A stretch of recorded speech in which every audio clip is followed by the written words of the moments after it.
Ladies and gentlemen, and members of the British Royal Navy, hello and welcome. This is something a little bit different that I'm doing. I'm doing a Let's Play of one of my favorite old school games. It's called Spyro 2. Yeah. The reason I'm doing Spyro 2, I should actually probably start the game while I explain this. The reason I'm doing Spyro 2 and not Spyro 1 is just that it's better. They came out with Spyro 1, it was a huge success, and then they improved on it, and now we have this masterpiece right here. This is one of my favorite games. I'm not alone, by the way. There is someone else. Say hi, Rosie. Hi, Rosie. Yep. You might notice a few weird things happening at the edges of the screen. That's because you're not supposed to play this game in widescreen. You're supposed to play in, like, full screen 240p or something ridiculous like that. Yuck. Yeah. You might notice I already have a save file here that's actually 10% complete. Wow. That surprises me. Yeah, we're going to overwrite that. What happened... To make a long story short, what happened is we recorded 2 episodes of this and then realized that Rosie's voice wasn't in any of the footage for some bizarre reason. Oh, cutscene. We should be quiet. Is this rain ever gonna stop? I've forgotten what the sun looks like. We should go on vacation. Somewhere warm. Somewhere sunny. Dragon Shores! Yeah! I haven't been there since we kicked Nasty Nork's butt. How about it, Sparks? You up for a vacation at the beach? Last one there's a Nork! Apologies for the slight audio glitches that happen from time to time. Not much I can do about that.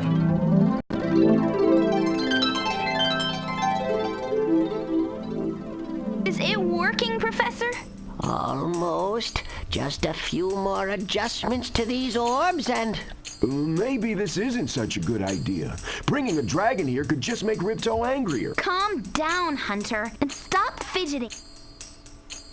But you saw the professor's book. They have claws like this, teeth like this, and they spit fire like this. They sound much more dangerous than Ripto. That's exactly the point. A dragon is our only chance of stopping Ripto, and you know it. It's working! It's working! I've got a dragon! Whoa! Rough landing. Hi! Which way's the... beach? Hey, stop staring. Haven't you guys ever seen a dragon before? You're a dragon? You got a problem with that, pussycat?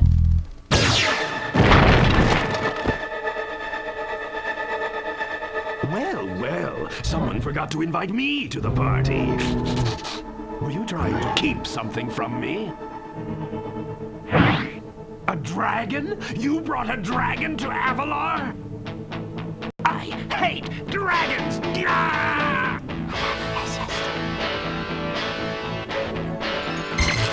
Ow! Crush! Kill it! Kill it!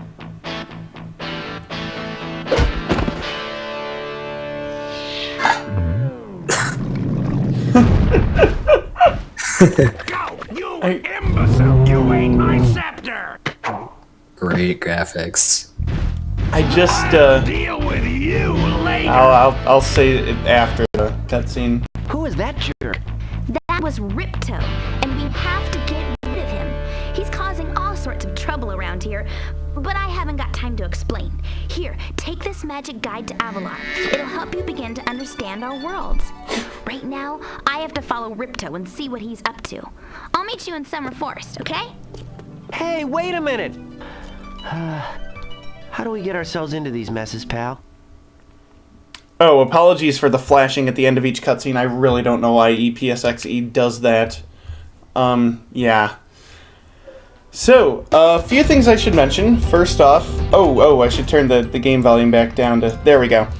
First off, before we do anything else, a few comments on that cutscene. I like how this game's version of blinking is just, Hi, Spyro! Welcome to Glimmer! Unfortunately for us, a swarm of lizards just showed up and started... Yeah, okay. So lizards showed up and stole the gem. Got it. I actually do like this about this game, that like, every level, it's not just like the first game where you're just going around finding dragons. Like, every level has, like, concrete problems they want you to help them solve. Yeah. So yeah, gems are big in this game. I realized back when we were recording this for the first time that gems are actually semi-transparent, which is hilarious because this game is from like 1999 and I played it like probably like not long after, and I have never noticed that until like yesterday. So the guidebook actually serves as our pause menu. In addition to you know, having some plot relevance, because of course it does. I'm going to switch the camera from passive to active. It makes it follow Spyro when you move, and yeah. I love how she just, like, hands you the guidebook, like, here's the guidebook. There's this pause menu. Here is the map. Where do you wish to go? Sorry if you don't get that reference. So we have two attacks in this game. There's the Fire Breath, of course, because Spyro's a dragon, and you can also charge, bash things with your horns, because Spyro is also horny. Sorry, I didn't... You ruined the game for me. What? That makes it better. I probably shouldn't. Spyro's like, I think like 11 years old in this game, so this guy has our first opportunity to take damage in this game. If he hits us, then you see Sparks change his color. Sparks is the little dragonfly who's following us around. So if you get hit more and more, he'll change between various colors. Eventually he disappears altogether. I don't know if I play well enough we don't have to see that, but you can kill all these like little things like ladybugs in order to get his health back up. I was in the middle of saying something like a long time ago. I like how this game's version of blinking is like your eyes like scale down until you can't see them. You know? It's like, right, that's how blinking works. Exactly what I want. Yeah, we'll be back to this ledge later. There's something kind of weird about it that you can exploit to your advantage. Yeah. We're just gonna walk right by these guys. They don't actually hurt us, which makes a lot of sense because, you know, this is the first level of the game. Later on, the enemies actually do attack you. I mean, the big guys with the hammers, those guys are pretty mean. These guys. Wow, I didn't mean to get hit there. Those guys have some cousins that we'll see later on in the game that are even tougher. You can't even kill them without help. Oh, joy. Oh, this fairy wants to talk to us. I'm a friend of Elora. Basically, I'm a friend of Elora's. Yeah, what an introduction. But basically, this is Zoe the sentient checkpoint. So if she zaps us and we die, we'll go back to where we were when she zapped us. Yeah, that's one thing you haven't actually seen yet, despite the recording 2 episodes. You haven't seen what it's like when I die. And this guy's a total jerk. But you'll see why in a moment. The other thing I like about that first cutscene is how utterly convoluted the plan is with Zoe. How she runs up and zaps Ripto to annoy him, so that he'll tell Crush, which is his like blue dinosaur friend, to attack her, and then he misses and knocks Ripto in just the right way for his scepter to go flying and land in Gulp's mouth. Was that really the plan there? Because that seems a little bit crazy. This ladder right here, we can't climb it because this game has unlockable abilities, which are its way of trying to get you to go back to previous levels. It gets kind of annoying. Must be the dragon everyone is talking about. Well, dragon or not, I'm afraid there is a small fee to open the bridge. It will cost you 100 of your gems to cross. Yeah, okay, so sure. I mean, we have to do it. But yeah, this guy is a total jerk. He just takes gems from you. That's like this guy's sole reason for existence. You can burn his crotch. I'm not sure actually. Is he wearing pants? because I'm legitimately not sure whether that's khakis we're seeing or just like his furry crotch. Judging by how it's the same color as his head, I'm gonna say he's not wearing anything down there. So there's this first-person mode he can go into. And yeah, controls are pretty basic. Square to charge, circle button to flame, X to jump. There are a bunch more jumps that you can do, but yeah, we'll learn a little bit more about those later. This is the end of the level. I guess we'll talk to this guy. Thanks for helping us fight off the lizards. Please take this talisman of Glimmer as a sign of our gratitude. And yeah, so this is, you know, your standard collectathon platformer thing. You get talismans for completing each of the levels, and talismans are great. This magic portal next to me will take you to Summer Forest, one of the... Yep. Homeworlds are basically like hub worlds, kind of like, you know, the Nexus from Quaternion. If any of you have heard of Quaternion, if you're watching this and you haven't heard of Quaternion, maybe you should... Oh, I actually do need some health. Hold on. I can vouch it's rather good. It's very nice. Honestly, if you have heard of Quaternion, then you've probably also heard of a guy named Threefolder, and probably the best thing I can say about Quaternion is that Threefolder thought it was good, and that says something. Oh no! Oh yeah, that's right. You remember how the guy back there said thanks for helping us fight off the lizards? Yes. Until then, we literally hadn't killed any of the lizards. Like, I was like making sure to play total pacifist until then, purely for the humor value of it. And then I forgot to mention it when he said that, so whoops. So much for the timing on that joke. Yeah. Now this is actually a little bit different from other Spyro games, is that in other games, you get gems from killing enemies. In this game you don't. You just get these weird enemy soul things. It's like the OG Dark Souls, I guess. And what they do is they help power these power-ups. So you see this power-up here says 10. Does this guy say something about it? Thanks for stopping by, Dragon, but I'm afraid you're not much use to me until that magic power-up is active. Yeah, so you voice need... crack. Did he? Yeah. So yeah, you see we've got 3 souls or whatever they are, and we do need 10. It's kind of annoying how this whirlwind always spits you out in the same place, and then you have to kind of walk around to get to this. I don't know if that's even how you were intended to do it, but whoops. Yeah, there are a few things you can exploit in this game if you really try hard enough.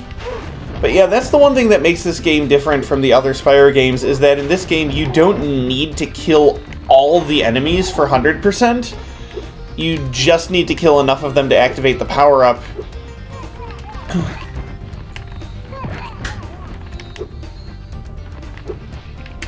So yeah, I don't know, Rosie, what are your thoughts on this game? You have never seen this game before, except for the fact that you totally saw it a bunch, you know, the other day when we were recording this epic version of the game that does not have your voice in it. Yes, so disappointing. Yeah, before yesterday, I've never actually seen this game, so I was very optimistic, and from the little bit that I saw when we recorded those first 2 episodes, I was very impressed. This easily seems like a game that I would play. Exactly.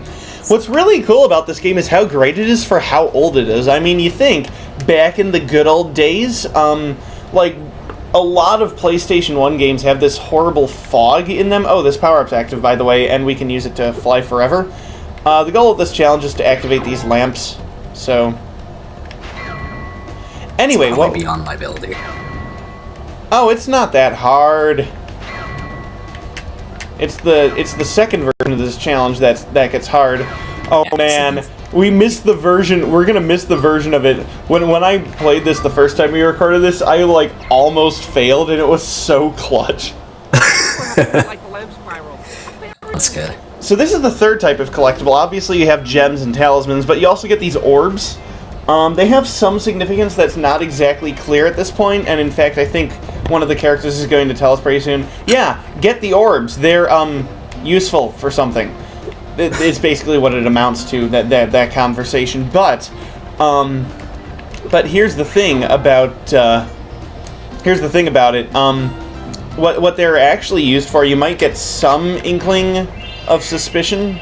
I don't think that was the right way to phrase that, but anyway, from the fact that if you look really closely, during that opening cutscene, you could see them using the orbs to power the portal that got us here. So yeah, that's what the orbs do. The Superfly power-up, by the way, I didn't actually show this last time, which is good that we're redoing it, I guess. It's limited in how high you can fly. Like, this is as high as I can go. So I guess they're trying to prevent you from just, like, flying out of bounds, or doing anything ridiculous like that. If you're curious... Oh, that's really interesting, actually. Because you barely don't have enough to make it to the top of that. I think, though, if you watch closely, it actually speeds up the timer if you try to fly into the cave like that. So they actually programmed it specifically so that you couldn't do that. Now, fortunately for us, we know a glitch. Okay, if I can actually pull it off. You know, we'll do it later. We'll do it later. Because there is another challenge that I just realized I completely forgot about. That's over outside. You want 100% the level, though? I am going to 100% the level. I meant later as in, like, in a couple minutes. Because the challenge in here gets us back there anyway, so whoops, didn't exactly do that the most efficient way. Oh well. But yeah, these are some great games. Like I said, most PlayStation 1 games, you know, this era, this guy wants us to hit them with the rocks. Oh, there's a gem basket up there that I should probably get. Actually, you want to do this the fun way? Hold on, I'm pretty sure we'll be able to do this. I'm gonna just carry this rock all the way over here, get this fly power up. Oh, he goes into the hole. He goes into the hole if you try to get too close, so you can't just, like, nail him. You actually do get, like, a first-person camera if you do that, and boom, nailed him. I used to think they were squirrels, because they look like squirrels, but no, they're actually lizards. They do look like squirrels, though. They do kind of look like squirrels. They look like squirrels without noses. It's kind of weird. Noseless squirrels that are actually lizards. Cool little detail here is that this guy can actually also use the whirlwind. We almost completely missed the shot of that, but oh well.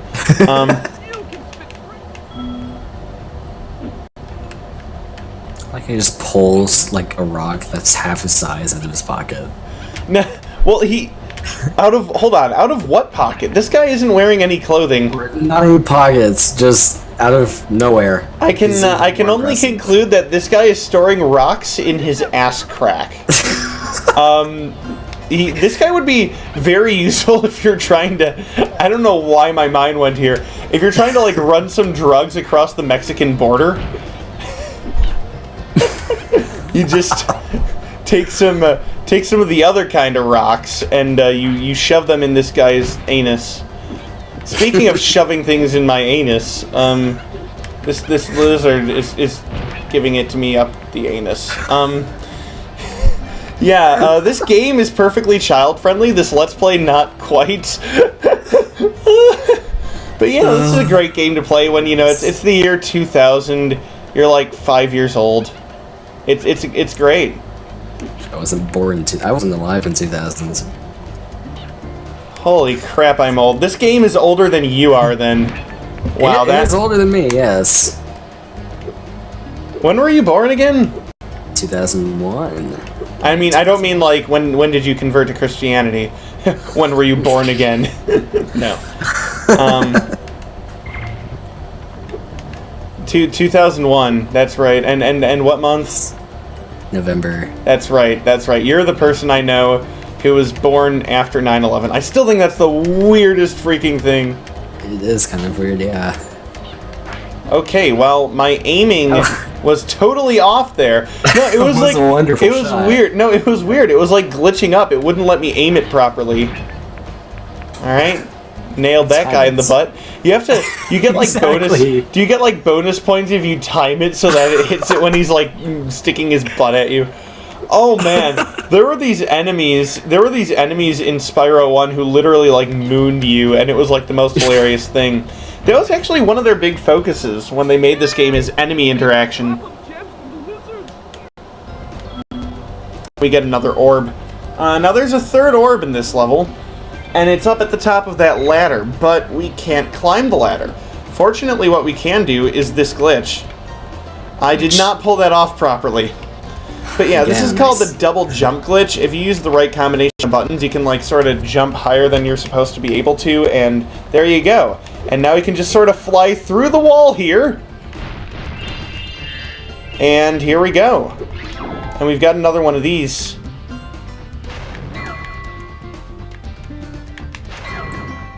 Alright, okay. So you can get all, well, this is going much better than it went last time. Never mind. Oh, why did you say that? Oh my god. What? That save! That was even more impressive than last time around. Oh, I'm kind of glad. Goodness. I'm kind of glad we had to re-record that. They apparently play baseball. I'd love to see this. You know, little kangaroo mouse dudes.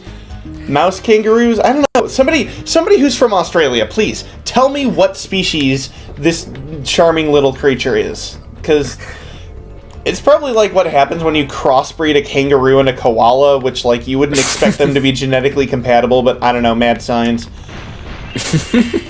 So I think these are the last few gems then, and yes, we have now completed this level despite not having the climb ability.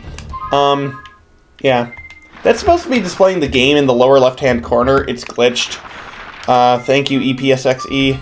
Ooh, let's be cool and fly through the portal. We get another cutscene.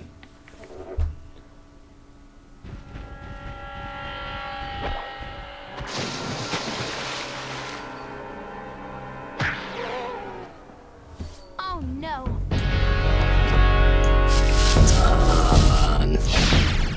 Oh, hello. We didn't get a chance to introduce ourselves before. My name is Alora. Hi, I'm Spyro. What are you, some kind of goat? I'm a fawn, you dork. Oh, sorry. Did you meet the gem cutters you. in Glimmer? Yeah, they gave me a souvenir too. They called it a talisman. They gave you a talisman? What, is it special? I just stuck it in the guidebook you gave me. There are 14 talismans in Avalar, and they are all magical. If you can collect enough of them, they can be used to defeat Ripto. Hunter, where have you been? I got a little lost. Spyro's going to help us collect the talismans. I am? Yes. Spyro, look. There's no way you can get to Dragon Shores right now. Ripto and his monsters have taken over the castle here in the Summer Forest. You're going to have to go to Avalar's worlds and convince the inhabitants to give you their talisman. You can keep them in your guidebook. Hey, I could do that. Why doesn't the Shake dragon him. just torch Ripto? Hunter, you can't That's even alright. keep track of your running shoes. How can we trust you with 14 talisman? Did you just say Come talisman across any singular? Orbs, they're important too, but I'll tell you about them later. Okay, no problem. I'll collect a few talismans, give Ripto the old hot foot, and be in Dragon Shores by lunchtime. Oh, by the way, if you see orbs too, they're helpful, but I'll tell you about them later when it's more convenient to the plot. So yeah, this is Summer Forest. We are now in the first hub world of this game. I don't know, the music isn't as cool as Nexus, but I shouldn't. That's kind of bragging, isn't it? Narcissism. I know, right? Yeah. Yeah. These things are extra lives, and there's actually, I think, another one that I just, completely neglected to get, like, right there. Oh, it's right. Wow. Yeah, literally. How'd you miss that? I don't know, honestly. I got the one over there, I'm like, wait a second, there's another one that I totally missed. Yeah, okay. Retrieve the talismans, got it. So, yeah. Now, it's interesting, in this game, what you need to advance is mostly talismans, although later on you also need some of the orbs. What's interesting is that in the first game, it wasn't like that. In the first game, what you had to do to get to each world was like different. Like sometimes it was you had to rescue a certain number of dragons. Sometimes it was there's another gem that I missed. Sometimes it's you need a certain amount of gems, which I think were the only thing you used the gems for in that game. Moneybags wasn't a thing back then. Sometimes it was actually eggs, which were kind of the weird, odd collectible out. Hiya, Spyro. Ripto smashed this bridge. How is he powerful enough to smash this bridge? Also, is it just me, or does the sort of inside of the bridge look like it was meant to be that way? Like, you'd expect it to just be like solid stone, but it has like, why are there carvings on the inside of the bridge? But yeah, we should probably talk a little bit about the music in this game. Also, I pointed this out last time, but this wall, it says Brian on it, which is a little bit subtle. I never noticed it until I looked it up online, but Brian apparently is like one of the developer's children, so yeah.